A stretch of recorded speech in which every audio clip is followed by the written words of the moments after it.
Israel in the Galilee, where I live, with the evening war report.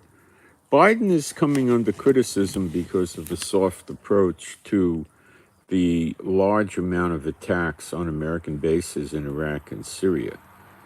He did send two F 15s to blow up an ammunition depot after an attack, and there's more attacks after that, and Iran is threatening to up the ante, and whatever that means, I don't know. Specifically, Iran's focusing on the ferocity, whatever, of the Israeli attacks on Gaza. We're doing very well in Gaza. We're blowing up tunnels and underground facilities, and we're blowing up entrances and exits, and we're confiscating weapons and intel materials and so forth. Gaza civilians were moving out of the northern part to the southern part during this 4-hour safety period, 10 a.m. to 2 p.m., and I have a video on my Telegram where they were being shot at. You could hear the gunfire. The Hamas don't want them to leave. We're about ready to take out a few of the hospitals that have underground Hamas facilities under them, and going to probably cripple them.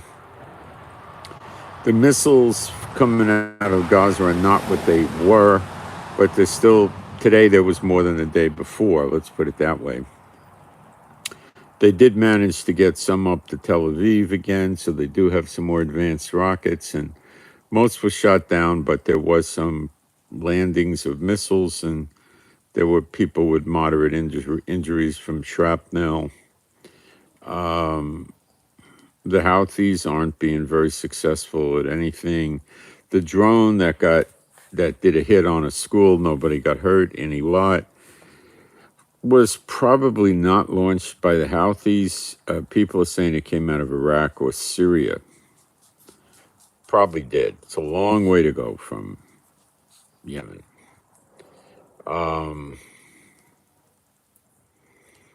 There's a lot of belly aching about protecting the civilians in Gaza. And Israel's trying, but I mean, a lot of these people don't want to leave. We've been yelling at them and dropping leaflets to leave for weeks. They don't go. What are we supposed to do? You know? If they want to get cute, what they really should do is somebody, America or whoever, is attack the leaders of Hamas sitting in the five-star hotels in Qatar running the war. They don't care. They'll have them. Of the people in Hamas fight to the last bullet. They're sitting there eating filet mignon and having a good time. They don't care. So that needs to stop. If anybody really wants to stop the war, that's what they should do. If Biden's really upset about this war and wants to bring it to an end, just take a few thousand guys and go to Qatar and tell the bodyguards they got to stand down or they're going to get killed. And just confiscate these guys and say, we got you leaders, now we want all the hostages. Will they get them? Sure, they'll get the hostages that way. It is not hard. Qatar is a little jackass country, okay? A nothing with nothing country, okay? And they're hosting these war criminals and nobody says anything. Do you understand what's going on? Do you get this? Do you want to shut the war down, Biden? Go grab these guys. You know? Send one of your expeditionary Marine groups of 15 or 1,800 on one of those little helicopter carriers over to Qatar and just go take them. They're war criminals. Okay? Just get them. What's the big deal? What's Qatar going to do? Go, rah, rah, rah, rah, rah. Go, Beulah, go. That's all Qatar's going to do is cry. And that'll get your hostages back. You see how easy it is? You see, Biden is weak. Biden is scared. He's very scared. What else? Jordan, Egypt are quiet. Saudi's quiet. Oman is quiet. Kuwait, UAE is quiet. Turkey's opening up a big mouth. Another big mouth guy. What else is going on? I'm trying to think. Really Telegram is where I'm covering the war. I put 100 or 200 entries a day up on my Telegram. My email address is Israel Giving, one word, Israel Giving with the number 7 at Gmail. Israel Giving with the number 7 at Gmail. Download the app, Telegram Messenger. Install it, send me an email with Telegram in the subject header. I'll send you the invite link for Telegram. It's all free. Telegram's a great place. 700 million people. I've got not quite 700 members on my channel there in Telegram. And it's good. It works well. So if you really want to, get the blow by blow of the war, that's it. Our troops are on the south of Gaza City and on the north, and maybe before the weekend's over, they'll be bumping into each other. They're closing pretty fast. The big thing is to get the missiles to shut down. And they are tenaciously clinging to keeping the missiles going to show everybody that they're not shut down. The propaganda flowing out of the Arabic social media is ridiculously high. It's rather pointless to even look at it. It really is. They'll give you a few articles that are true, and then they'll slip one in that's completely phony, or they'll give you pictures of some event that happened 4 years ago or 14 years ago and say it just happened now. Here's the picture. This is ridiculous. Israeli people are holding up. It's a stressful thing, especially if you're living where a lot of rockets go, but most of them have evacuated out of those areas. The fighting with Hezbollah on the border of Lebanon is continuing, and we keep pounding them back harder and harder, and they keep it up. They're shooting telecommunication phone poles, and they don't know what to do anymore. That thing is likely to escalate when Hamas can't shoot the missiles. They want to keep Israel under constant missile attack. Satan wants to end Israel is my take on it, okay? It won't happen. I'm thinking what else is going on here. So the fighting is fierce. It's building to building. They got snipers. They had sniper, holes to shoot out of in hospitals. And the hospitals keep saying they're going to run out of electricity, and they never do. Humanitarian aid keeps coming in to Gaza. We shot up 18 fishing boats last night, and better believe they were being used for terrorist purposes, or that never would have happened. I don't know how many fishing boats they probably have there, probably a couple hundred,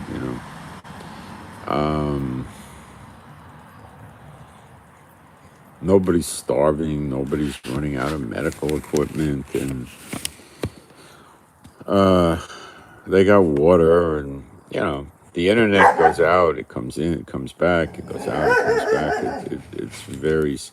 The Houthis killed the internet in Yemen in the areas that they control. Or somebody killed it. We don't know who. We don't really know who. So we don't hear much from the Americans openly.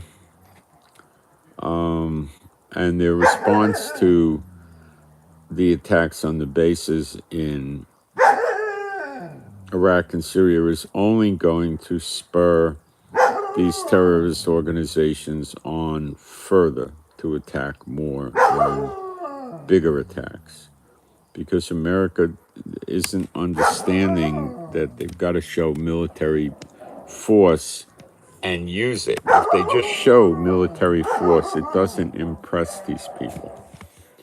It doesn't impress these people. The protesters are going after the New York Times, accusing them of, siding with genocide. So now they're calling our attack on Gaza to stop the raids into Israel and the air attacks on our population as genocide. Okay? Do you see Hamas stopping the missiles and say, look, we're standing down, leave us alone? No, they keep fighting them, trying to kill Israelis, men, women, and children. These are terrorist missiles. They're not doing strategic strikes on military bases. They're just hitting people's houses. And we're guilty of genocide. And they run around the streets protesting and stuff like that. The Jewish people in America and in Europe and a lot of areas are scared. And it can get worse, and probably will.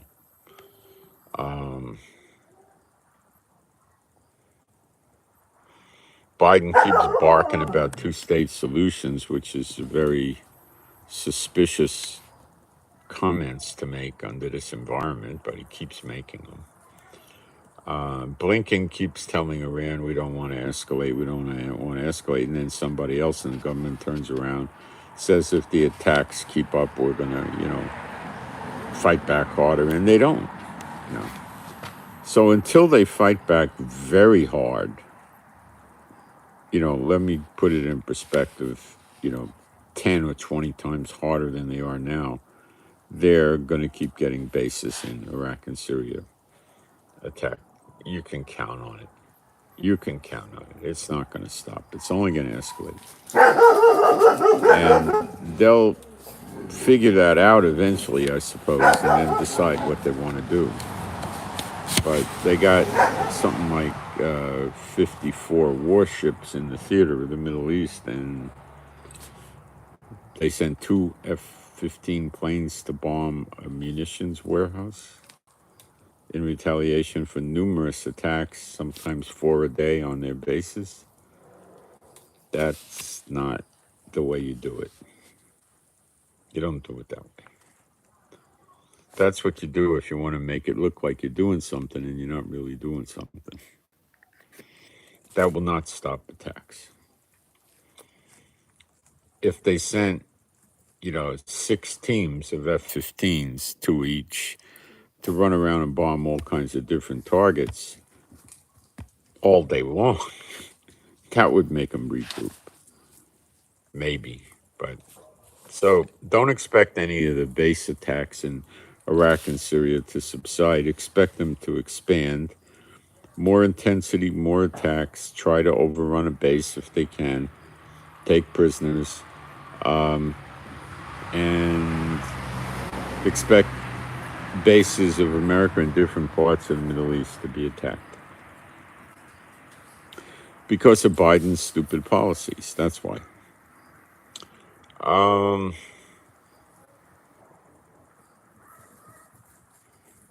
Basically, that's what's going on. Israel is... what's the next phase of this operation? Well, according to the generals in Israel, it's to get rid of a few of these hospitals that have large underground areas, tunnels, that are dedicated to Hamas. And these hospitals have to be cleaned out of terrorists in the building itself, and then they've got to destroy the underground nest with explosives and close it off and blow it up. And that will it'll be a turning point in the war. And we're probably, 1, 2, 3 days most, I guess, from doing that. We keep telling the people to evacuate the hospital, and they don't. Why? Because there's Hamas terrorists in the hospital, and if they evacuate, they'll shoot them. So you're dealing with people that operate this way. How do you deal with people like that? Not with conventional logic like Biden is trying to do. It doesn't work. He's not fighting a civilized country with a modern army and, some sense of morality and logic. He's fighting fanatics. He hasn't figured that out, and that's bad. That's really bad.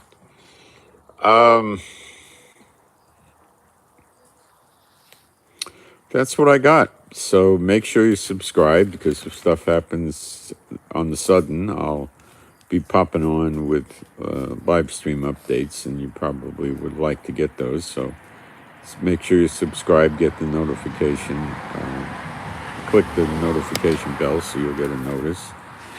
And you should go to Telegram if you really want to follow the war closely. And I put Bible studies up there as well. And I tie prophecy to Bible studies. Today, for instance, a few hours ago, I put up a map of the Psalm 83 countries, and I put up a map of Greater Israel, which is based on the land covenant in Genesis 15, verse 18, that Jehovah gave to Abraham and his seed. And Peter says the promises were made not to seed of one, but not the seeds of many, but seed of one. And that's Yeshua. So I showed the map, and I showed that Psalm 83 does not at all line up with the Greater Israel. So, it's what does Psalm 83 line up with? Well, it's an old prayer by Asaph, the prophet or the seer. It wasn't a prophecy. It didn't say the word of the Lord came to Asaph. He was praying and he wrote it down. It doesn't line up with anything I could find, okay? It doesn't line up with the countries that are going to be attacking Israel. It just doesn't line up, okay? So I put that up there with the maps, and you could see it for yourself. And then I also entered into Jeremiah 30, verse 11, which says God's going to destroy all the nations that he dispersed the Israelites into, and that means over time. And that's coming to an end because we're heading into the second Exodus. So I did a little bit of a map job over there. You have to look at it to appreciate it, I think. But that's in the Bible, and it's 100% unfulfilled, because if it was fulfilled years ago, it would mean the Jews were no longer being scattered, or the Israelites were no longer being scattered amongst the nations. And to this very second, that has not stopped. And it's right in there with the birth pangs and the birth of the nation in a day, which is Israel, the Israelis getting born again, like the Christians are, born again. And that's what it really is. It's not what the United Nations did in 1948. There's not one member of the United Nations that wants Israel to get all the land back that God made a covenant in Genesis 15:18 with Abraham to give him. I've never heard a single nation anywhere talk about that. So don't get shocked at Jeremiah 30, verse 11, which is going to involve, I would guess, at least 125 countries. And it's right there in your Bible. It's always been in your Bible. Just because certain people don't teach it, it doesn't mean it's not valid. It's there. Jeremiah 30, verse 11. Read. Jacob's trouble is in there. It says, great is Jacob's trouble, but he shall be saved out of it. That can't possibly be Gog and Magog. Impossible. They're not saved out of that one. It's Zechariah 12, which they don't teach correctly. And the two witnesses are in Zechariah 12. In verse 6, they're burning up the enemies on the right hand and the left hand. Right there in Zechariah 12. Been there all along. Just because they don't teach it doesn't mean you shouldn't read it. It's in your Bible. Do you have a policy that you don't read scriptures that the big churches don't talk about? I mean, is that your policy or something? So I gave you a lot of clues.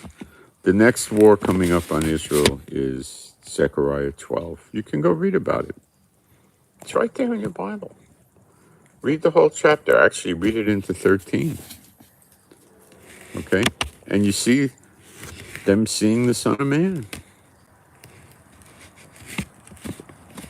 How about that? So right there, you see the two witnesses. You see them looking upon the one whom they have pierced. And that's not been fulfilled. The only one of the disciples that was at Yeshua's crucifixion was John the Apostle. And not, but when you read the rest of what happens when they look upon him that are pierced, It was never yet fulfilled. I mean, it was you could say a partial fulfillment or something like that, but it's not. It's not in context at all. You know? Okay. It's the appearing of the Son of Man, the sign of the Son of Man. Then you got to read Malachi 4. The Son of Righteousness shall arise with healing in his wings, and then the Israelites jump out of the stall like a baby calf. Read this stuff for yourself. Stop listening to the prophecy guys. Okay? Read it for yourself. Did God not give you the Bible to read? All right. So I'll keep you updated, and I send my Shabbat Shalom to all those who love Yeshua HaMashiach, and I'm out. Thank you.